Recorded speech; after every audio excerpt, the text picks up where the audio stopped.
Nós precisamos estar atentos ao que Deus tem feito no nosso meio. Deus, Ele sabe dos tempos e dos momentos. Quando os pastores estavam orando ali comigo, no louvor estava cantando que Deus prometeu, Ele vai cumprir. Por várias vezes eu cheguei no culto e, como a pastora Luciane falou para mim, que eu não sou muito resistente à mudança. Eu sentava em vários lugares, mas independente do lugar que eu sentava, Deus falava comigo. Tudo vai ser restaurado. E hoje, quando estava na oração ali, Deus estava confirmando isso. Nós temos vivido tempos de muito privilégio de Deus, de muitas bênçãos de Deus. Deus tem feito grandes coisas já esse ano no nosso meio. Ele já tem nos dado uma expansão esse ano. E tem algumas coisas que eu acho muito interessante, que Deus começou a expansão desse ministério pela construção da Igreja das Crianças.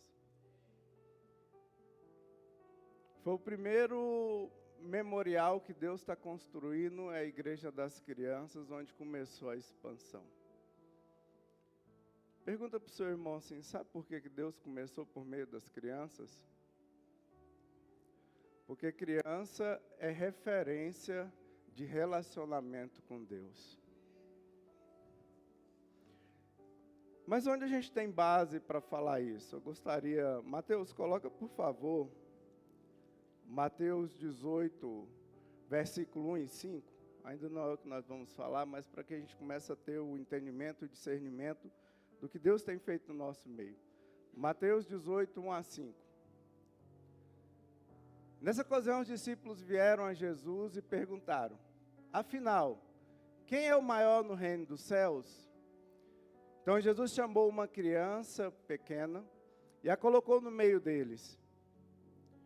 Em seguida disse, eu lhes digo a verdade, a menos que vocês se convertam e se tornem como crianças, jamais entrarão no reino dos céus.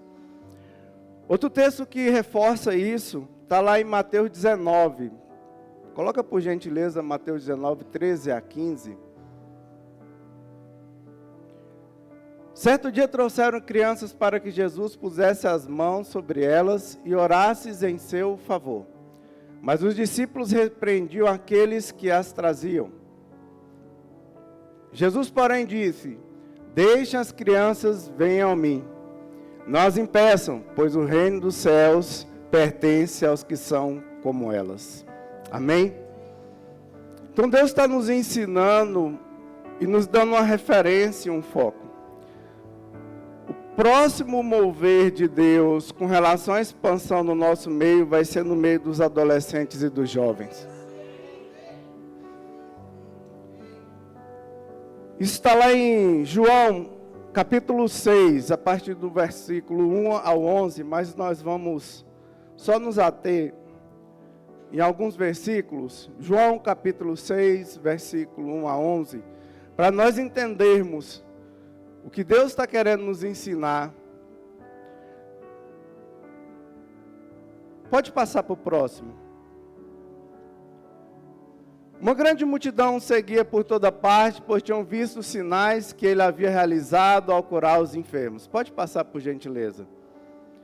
Pode passar. Pode passar, por favor.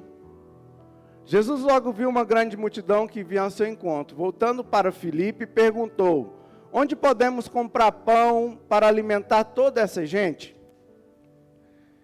Disse isso para pôr Filipe à prova, pois Jesus sabia o que ia fazer. Filipe respondeu, mesmo que trabalhássemos vários meses, não teríamos dinheiro suficiente para alimentarmos todos. Então, um dos seus discípulos, André, irmão de Simão Pedro, falou, aqui, repita comigo, está um rapaz com 5 pães de cevada e 2 peixes. Mas que adianta isso para tanta gente? Tem uma versão que diz assim, ó,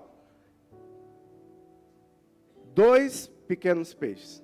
Quem estava com o instrumento do milagre? Diga, um rapaz.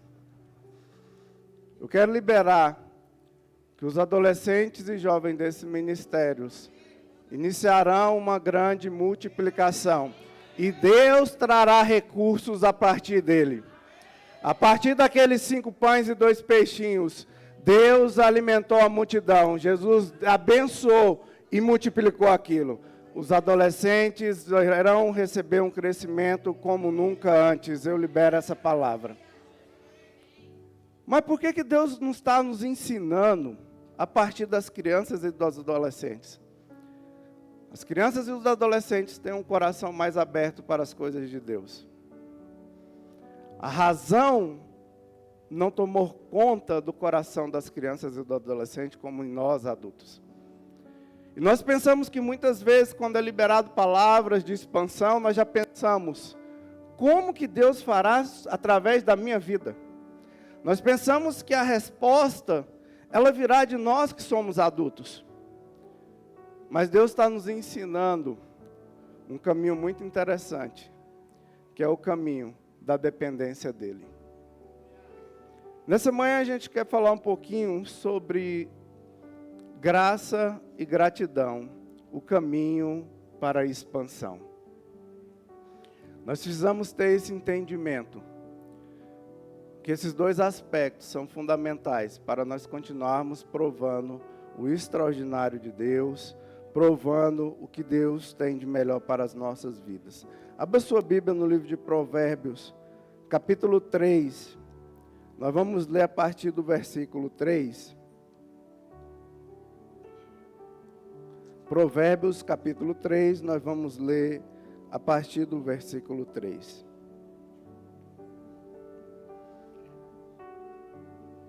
Diz assim: não te deixem o amor e a fidelidade, atas ao teu pescoço, e escreve na tábua do teu coração. Então acharás graça, boa reputação aos olhos de Deus e dos homens. Vamos ler juntos? Não te deixem o amor e a fidelidade, atas ao teu pescoço, escreve na tábua do teu coração. Então acharás graça e boa reputação aos olhos de Deus e dos homens. Amém? Queridos, antes de nós aprofundarmos um pouco no texto, nós vamos ter o entendimento do que é graça de Deus. O que é graça? A palavra graça no hebraico é shem, que significa encanto, beleza, favor. Ela traz um cunho de um favor imerecido. No grego, tem o mesmo significado. Contudo, traz algo a mais no grego. Que no grego a palavra graça, que é charis, ela tem uma ligação profunda com o termo ação de graças. Então no grego não existe graça sem ter ação de graças. Não existe graça sem ter gratidão. Esse é o primeiro ponto que nós temos que entender, que graça e gratidão estão ligados. Diga para o seu irmão, graça e gratidão estão ligados. Vamos entrar agora no texto.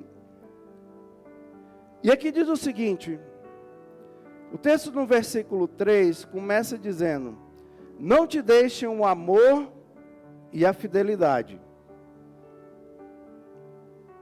atas ao teu pescoço, escreves na tábua do teu coração, então acharás graças e boa reputação aos olhos de Deus e dos homens.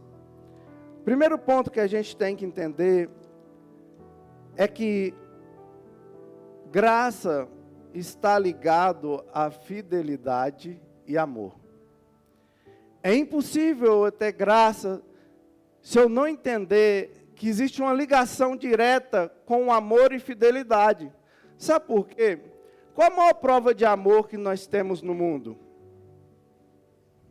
Que Cristo deu a sua vida por nós, quando nós ainda éramos pecadores. Esse é o maior ato de amor. Por isso que Ele é o amor. O amor não está contido nele, Ele é o próprio amor. Então, nesse ato de amor, nós vemos a distribuição da graça. Outra questão é a fidelidade. Não existe graça sem fidelidade. A Bíblia fala que Ele foi fiel, e fiel até a morte, e morte de cruz. Essa fidelidade, esse amor que fala aqui, fala do relacionamento entre nós e Deus. O contexto aqui que está nos dando, quando fala que não deixem o amor e a fidelidade, é no que tange ao relacionamento com Deus. Então, nesse relacionamento que foi possível através do sacrifício de Cristo, do seu amor e da sua fidelidade. Diga assim para o seu irmão: sem Jesus não há graça. Então, nós temos que ter esse entendimento, isso tem que estar selado nas nossas vidas. Aqui, continua dizendo, diz assim: ata-os ao teu pescoço. Esse amor e essa fidelidade nós temos que amarrar no nosso pescoço. Para entender melhor por que está escrito isso, abra lá em Êxodo 28, 36 a 38. Êxodo capítulo 28, 36 a 38. Aqui, esse texto vai nos falar sobre as vestes do sumo sacerdote. E nós vamos entender a importância de ter a fidelidade e o amor amarrado no nosso pescoço. Também farás uma lâmina de ouro puro, e nela gravarás a maneira de gravuras de selos, santidade ao Senhor. Próximo, por favor. E atalás como um cordão de fio azul, e de maneira que esteja na mitra, sob a frente da mitra estará. Próximo. E estará sob a testa de Arão, para que Arão leve a iniquidade das coisas santas, que os filhos de Israel santificarem em todas as ofertas de suas coisas santas. Estará continuamente na testa, para que tenham aceitação perante o Senhor. Aqui fala da veste do sumo sacerdote. Havia um cordão azul que prendia a mitra, que é o chapéu do sumo sacerdote, o turbante dele. No chapéu dele, na frente, tinha escrito: santidade ao Senhor. O que o texto aqui está querendo nos dizer? Quando nós amarramos amor e fidelidade na nossa vida, nós temos santidade ao Senhor. A base da santidade é o amor e a fidelidade. Mas não é o nosso próprio amor e a nossa fidelidade. É o amor de Cristo e a fidelidade de Cristo. Nós temos que ter esse entendimento que isso precisa estar amarrado na nossa vida. A graça nos faz entender esse amor e essa fidelidade. Então, havia isso, há uma ligação direta. Não existe graça sem santidade. E para termos isso, a base, a estrutura para isso é a fidelidade e o amor. E o texto continua dizendo, e ele diz assim: escreves na tábua do teu coração. Aqui está retomando. Por que utiliza o termo tábua do teu coração? Está fazendo uma ligação entre as tábuas dos mandamentos, que nós tínhamos lá, Deus entregou a Moisés, que estavam os mandamentos, as leis do Senhor, que o povo de Israel deveria fazer. O interessante é o que está lá em Hebreus, capítulo 8, versículo 10. Aqui o texto fala que nós devemos escrever o amor e a fidelidade no nosso coração. Escrever na tábua do nosso coração. Hebreus 8:10. Pode projetar aí, por gentileza? Porque este é o concerto que depois daqueles dias farei com a casa de Israel, diz o Senhor. Porei as minhas leis no teu entendimento e no seu coração escreverei. E lhes serei por Deus e eles serão por povo. Amém. Aleluia. Queridos, Deus, a partir de Cristo, Ele escreveu nos nossos corações as suas leis. E a partir de então, nós passamos a ser o seu povo, porque elas foram escritas no nosso coração. A palavra de Deus já foi escrita no nosso coração por meio de Cristo. E aí nós nos tornamos filhos. O entendimento que nós temos que ter, que não existe graça, se eu não estou em Deus e se eu não me tornei povo de Deus. Aqui quando fala para estar na tábua do nosso coração, o amor e a fidelidade já foi feito lá, conforme fala em Hebreus, quando Cristo veio, morreu por nós, ressuscitou ao terceiro dia e nos trouxe vida e nós reconhecemos a Ele, isso é escrito no nosso coração. Eu estava, lá em casa tem um jogo de memória da Bíblia, e eu estava com minhas filhas, eu falei, não, vamos brincar de forma diferente, a gente vai ver a cartinha e tem que contar a história. Tem uma carta que é de quando Jesus vai voltar. E a Luísa, minha filha mais nova, falou assim, papai, Jesus morreu, Ele ressuscitou e agora Ele mora no nosso coração, né? Eu falei, isso mesmo, minha filha. Só que Ele ainda não cumpriu. Ela falou, Ele não cumpriu que Ele vai voltar, que Ele vai voltar, né? Eu falei, vai voltar. Queridos, está gravado no nosso coração.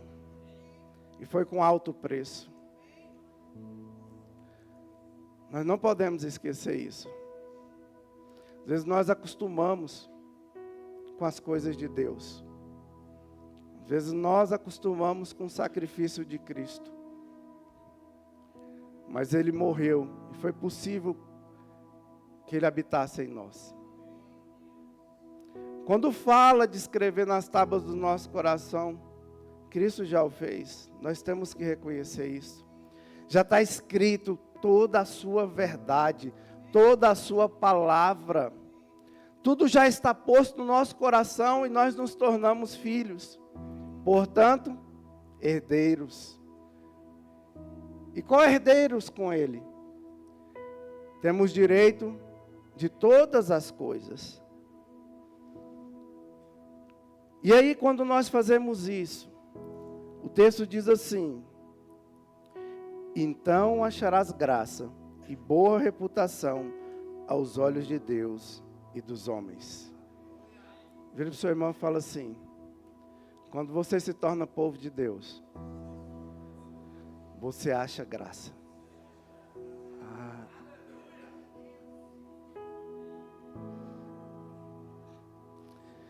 Viu enquanto muitas vezes a gente está engessado. É um favor imerecido. Não tinha nada em nós que dava destaque. Não tinha nada em nós que trazia algum brilho para Ele nos amar. Mas foi por a sua eterna graça que Ele nos deu. Diga para o seu irmão, tudo que você tem é pela graça de Deus. Que muitas vezes nós pensamos que é por nós mesmos. Mas não é, é pela graça. Pois quando reconhecemos a Cristo, ao entender isso, é revelado que a nossa expansão se dará pela graça.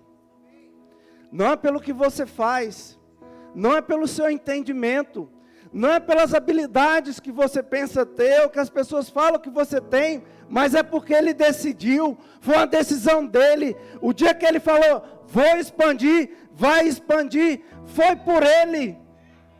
Nós temos que ter convicção disso. Queridos, o dia quando eu tinha mais certeza na minha vida, eu falava, pastor Neto, essa semana aqui, quando eu tinha minhas verdades prontas, minhas convicções estabelecidas, tudo começou a ruir. Tudo começou a ser desfeito. Deus começou a resetar minhas verdades. Eu quero falar que Deus vai começar um tempo na sua vida de resetar suas verdades. Porque muitas delas atrapalham o mover de Deus na sua vida. E eu perguntava para Deus, né? Porque quando Deus começa a fazer de um jeito que a gente não quer, que a gente não imagina, que não era aquilo que a gente programou. Quando nós viemos para a igreja nos convertendo, nós começamos a entrar em um modo de procedimento padrão. Se eu jejuar 3 vezes por semana, vai acontecer isso, isso, isso. Se eu orar, vai acontecer isso, isso, isso. Não estou dizendo que a gente não deve jejuar, orar e ler a Bíblia. Nós devemos fazer isso, que é o básico da fé cristã. Isso não tem discussão. Mas nós temos que ter entendimento que nós vamos fazendo, nós entramos naquilo, e o dia que não sai do jeito que a gente quer, a gente fala o quê? Por que, Deus? Por que tem acontecido tudo isso? E Ele sabe melhor do que nós, porque Ele vê o ontem, o hoje e vê o amanhã. E Deus começou a ministrar no meu coração: a minha graça te basta, e o meu poder te aperfeiçoa, e rompe com todas as suas fraquezas. E eu comecei a entender que nós não temos nada se não vier dEle. Queridos, nós temos que mudar o nosso mindset, nossa maneira de pensar. Nós temos que mudar e entender que a nossa expansão não vai ser por nosso esforço. Não vai ser porque nós queremos. Vai ser porque Ele é Deus e porque Ele determinou que assim será. E aí eu quero rapidamente falar um pouco sobre o que acontece quando nós achamos graça diante do Senhor, quando a graça começa a habitar na nossa vida. O primeiro texto que nós queremos refletir para isso, está lá em Gênesis 18, nós vamos ler o versículo 1 a 3 e depois 9 a 11. E nós vamos falar sobre quando acho graça aos olhos de Deus, Ele opera milagre na minha vida natural, no físico. Depois apareceu o Senhor nos cavalhais de Morre, estando Ele assentado na porta da tenda, quando tinha aquecido o dia. E levantou os olhos, e eis que 3 varões estavam em pé junto a Ele. E vendo-os, correu da porta da tenda ao seu encontro e inclinou-se em terra. E disse: meu Senhor, se agora tem achado, diga graça aos teus olhos, rogo-te que não passes do teu servo. Versículo 9, por gentileza. E disseram-lhe: onde está Sara, sua mulher? E ele disse: Ei-la, aí está na tenda. Próximo. E disse: certamente tornarei a ti por este tempo da vida, e eis que Sara, tua mulher, terá um filho. E ouviu Sara a porta da tenda que estava atrás dela. Só até aí nós vamos ler. Aqui fala, quando 3 anjos vão visitar Abraão, e eles anunciam o milagre chamado Isaac. Eles falam: olha, nesse tempo, no mesmo tempo, daqui a 1 ano, vai chegar, e sua mulher vai ter um milagre chamado Isaac. Diga para o seu irmão: Isaac é sorriso. Quando nós achamos graça aos olhos de Deus, Deus opera um milagre que muitas vezes foi testado pelo tempo. Eu quero dizer que chegou o momento daquelas promessas, daquilo que você aguarda há muito tempo. Deus vai fazer um milagre na sua vida. Chegou o tempo de Isaac nascer. Isaac é o sorriso. Você vai rir muito esse ano. Diga para o seu irmão assim: você vai rir muito esse ano. Mas não fala com a cara, né? Você fala assim, né? Fala para o seu irmão que você vai rir muito esse ano. Aí tem irmão que fica parecendo que comeu jiló, chupou limão. Não Nós temos que entender, chegou o tempo do sorriso na sua vida. Nós achamos graça diante do Senhor. E nós teremos uma expansão, que o nosso sorriso será restaurado. Você que há muito tempo não sorri, eu quero determinar que esse ano vai ser o ano que você mais vai rir na sua vida. Chegou o tempo de alegria, uma unção nova, uma unção de alegria. Então, quando nós achamos graças diante de Deus, Deus opera no físico. Deus abriu a madre de Sara, que já era idosa, já era velha, e Deus falou: olha, vou fazer o impossível. Querido, o que é impossível na sua vida? Que tem sido testado pelo tempo? Que tem sido? Qual a promessa que você tem esquecido? Chegou o tempo de Isaac nascer. Segundo ponto, quando acho graça aos olhos de Deus, Ele opera milagres na minha vida emocional. Ruth capítulo 2, nós vamos ler o versículo 10 e 13.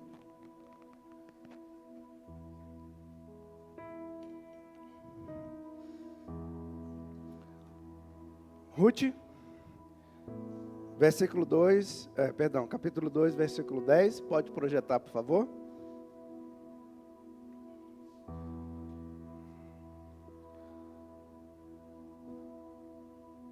Então, ela caiu sobre o seu rosto e se inclinou à terra e disse-lhe: porque achei graça em teus olhos, para que faças caso de mim, sendo uma, o quê? Estrangeira. E respondeu Boaz e disse-lhe: bem se me contou, quando fizeste a tua sogra, depois da morte de teu marido, deixaste teu pai e tua mãe, e a terra onde nasceste, e vieste para um povo dantes não conhecia. Próximo versículo. O Senhor galardoe o teu feito, e seja cumprido o teu galardão do Senhor, Deus de Israel, sob cujas asas te viestes abrigar. Versículo 13. E disse ela: achei eu, o quê? Graças em teus olhos, Senhor meu, pois me consolastes. Fizeste o quê? Consolaste e falaste ao coração da tua serva, não sendo eu nem ainda como uma das suas criadas. Que fala de Ruth e Boaz. Quem é Ruth? Diga: sou eu. Ruth aponta para nós, estrangeiros, que não tínhamos direito, não tínhamos herança. E Boaz? Jesus. Queridos, nós não tínhamos direito. Nós somos a oliveira brava. E às vezes a gente pensa que é a principal. Nós éramos a escória do mundo. Mas nós temos um remidor. Boaz é o remidor de Ruth. Jesus foi o nosso remidor. O que é remidor? Remir da dor. Nós éramos feridos. Havia muita dor em nós. Mas o remidor apareceu. Pastor Luiz falou no início, acho que foi na reunião ali, né, pastor? Sobre o Consolador. Consolador.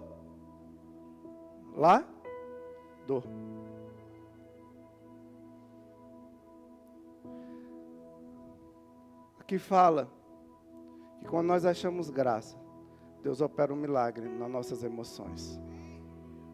Ele consola. Ele apazigua todas as nossas emoções. E olha o que acontece quando ele faz isso. Ruth, capítulo 4, a partir do versículo 13. Ruth, capítulo 4, a partir... Assim tomou Boaz a Ruth, e ela foi por mulher. E ele entrou a ela, e o Senhor lhe concedeu, e ela teve um filho. Então as mulheres disseram a Noemi: bendito seja o Senhor, que não deixou hoje de te dar um quê? Remidor. E seja o seu nome afamado em Israel. Pode passar.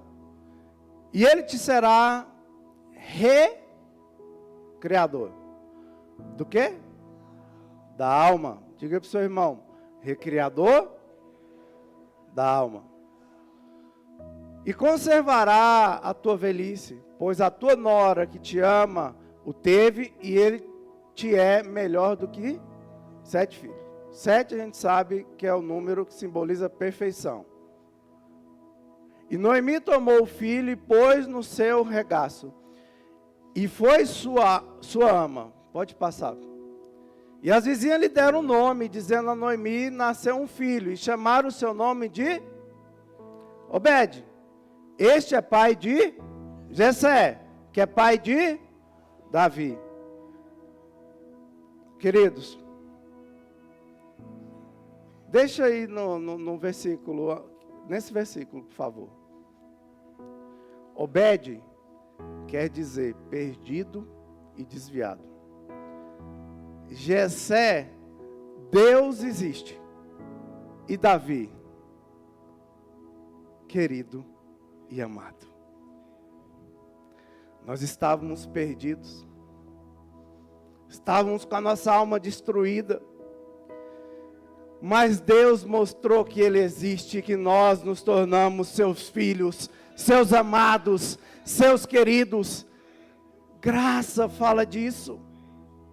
Quando nós achamos graça de Deus, Ele nos restaura por completo.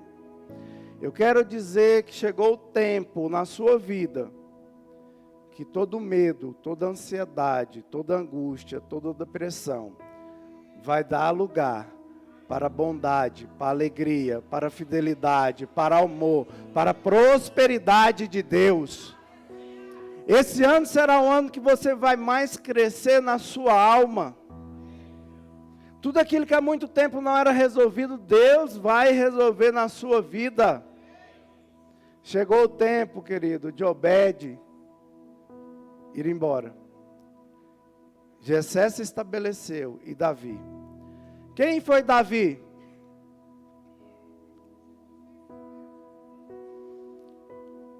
Foi um rei. Deus está startando na sua vida um DNA de realeza, de príncipe e de princesa. Chegou o tempo de você entender qual é o seu DNA. Você não é qualquer um, você é filho do Deus Altíssimo, do Todo-Poderoso. Você é príncipe e princesa. Eu tenho ensinado, eu tenho inserido isso na mentalidade das minhas filhas. Um dia nós estávamos saindo, Luísa decidiu pegar um pano e pôr no pescoço e veio andando, todo imponente. Papai, abre a porta para a majestade. Eu tenho inserido um DNA para que elas nunca confundam por que Deus criou elas. No tempo onde muitas mentiras têm sido contadas, nós temos que inserir no coração dos nossos filhos que nós somos reis e sacerdotes estabelecidos pelo Senhor. Por final, para a gente finalizar, quando acho graça aos olhos de Deus, Ele opera milagres na minha vida espiritual. Êxodo capítulo 33, versículo 9 a 15. Êxodo 33, 9 a 15. E aconteceu que entrando Moisés na tenda, descia a coluna de nuvem e punha-se à porta da tenda. E o Senhor falava com Moisés. Próximo, por favor. E vendo todo o povo a coluna de nuvem, que estava à porta da tenda, todo o povo se levantava e inclinavam-se, cada um à porta da sua tenda. E falava o Senhor a Moisés face a face, como qualquer fala com seu amigo.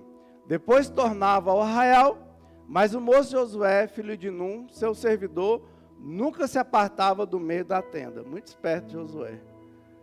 E Moisés disse ao Senhor: eis que tu me dizes, faze subir a este povo, porém não me fazes saber o que has de enviar comigo. E tu disseste, conheço por teu nome, também achaste graças aos meus olhos. Pode passar, próximo. Agora, pois, se tenho achado graça aos teus olhos, rogo-te que agora me faça saber o teu caminho e conhecer-te-ei, para que ache graça aos teus olhos, e atenta que essa nação é o seu povo. Pode prosseguir, nós vamos ler até o 15.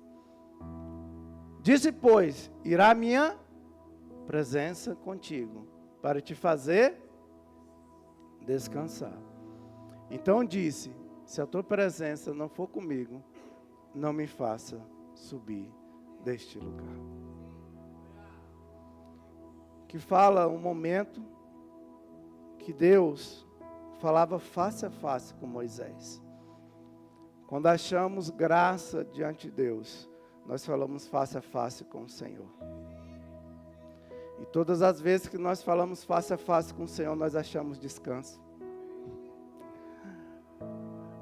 Oh Deus. Presença de Deus é sinônimo de descanso. Queridos, quando nós temos a presença de Deus, nós influenciamos outros. A Bíblia fala que quando Moisés ia para a tenda, o que acontecia com o povo? O povo ia também. Nós temos que entender que chegou o tempo do milagre no espiritual na nossa vida.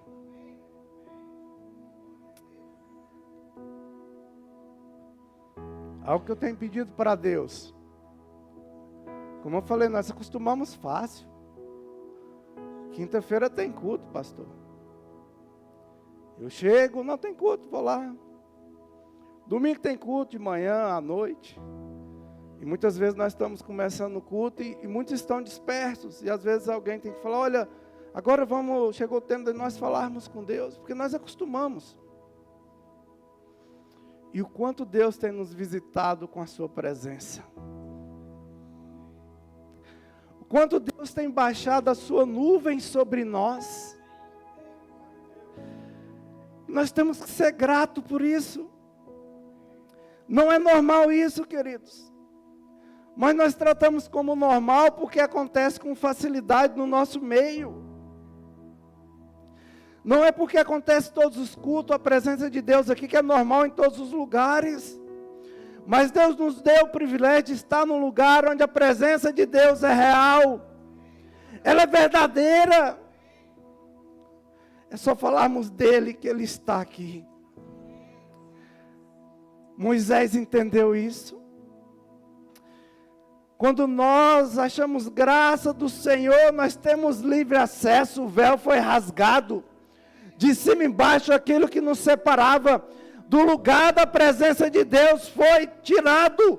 Não existe mais, Cristo determinou, Ele abriu, Ele rasgou e nós temos entrada por meio do teu sangue. Não é por nossa perfeição, não é porque nós merecemos, mas foi por Ele. Esse ano eu quero determinar que será um ano de maior crescimento espiritual na sua vida. Eu quero declarar que você fará igual Jó. Antes os meus olhos, antes eu sabia, eu conheci o Senhor só de ouvir falar, mas hoje os meus olhos te veem.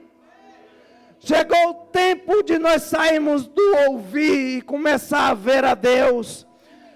Chegou o tempo de sairmos de experiências de outros. O irmão, Deus fala tanto com ele, Deus usa tanto ele. Chegou o tempo de você ser instrumento de Deus. Chegou o tempo da presença de Deus estar na sua vida. Chegou o tempo de você viver as suas experiências com Deus.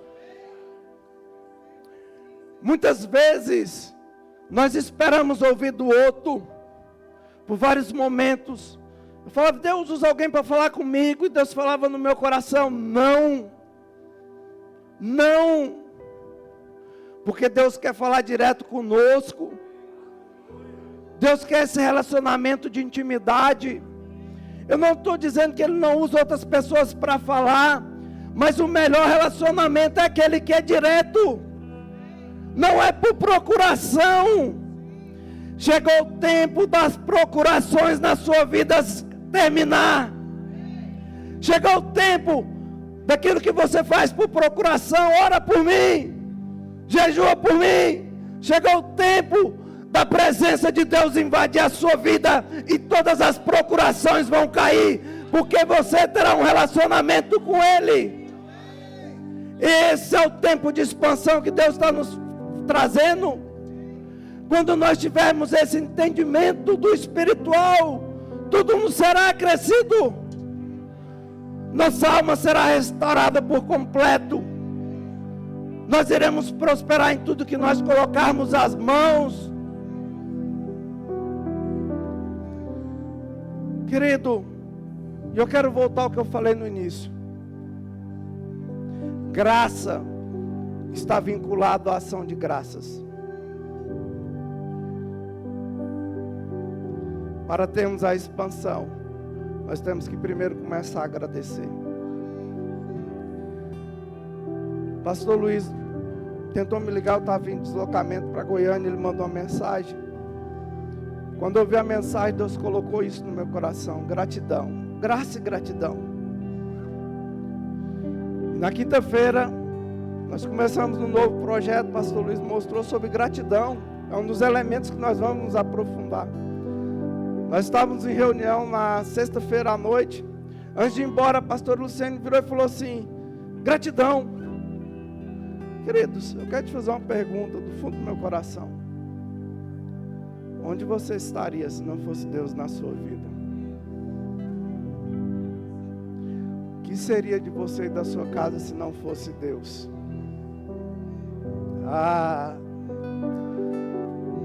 Não podemos chegar com a expectativa de vir pedir. Todo culto eu chego, eu me disperso no louvor, eu me disperso na palavra, mas quando vai orar eu sou o primeiro a começar a pedir. Chegou o tempo de nós agradecermos. Agradecemos pela maravilhosa graça de Deus. Agradecemos porque Ele tem feito coisas extraordinárias na nossa vida. Se coloque de pé.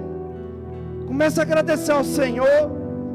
Deus vai trazer a sua memória nesse momento tudo que você tem para agradecer a Ele.